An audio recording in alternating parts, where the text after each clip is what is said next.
There is a story of a young boy who was mischievous in his ways. People would often scold him and tell him that he needs to improve his behavior. One day, when the boy was strolling through the city streets, he came across an elderly scholar, known for his wisdom and kind guidance. The boy decided to relate his matter to the scholar. The boy explained, "If everyone around me acts proper, what difference does it make how I act?" The scholar gently smiled and replied to the boy, "Let me tell you a story."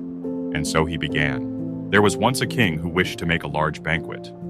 He erected huge empty barrels in every neighborhood and commanded that everyone pour 1 jug of his best wine into the barrel.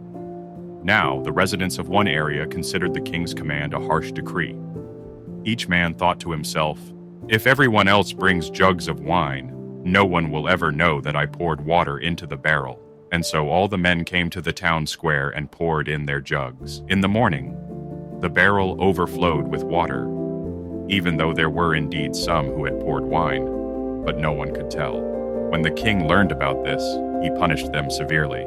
However, in another area, there lived those subjects who loved the king. For them, the king's banquet was also their happiness. Each one came and happily poured in the best wine. The fragrant smell from the wine barrel was carried aloft by the breeze, and the king rewarded these subjects with great riches. In the same way, we people should act properly and by the ways of our teachings. When done so joyfully and wholeheartedly, the reward is abundant. However, if one relies on his neighbor and neglects his own service, this influences the service of even the righteous. The young boy understood his lesson and took it to heart. He agreed to do his best to fix his ways and to lead a life of righteousness.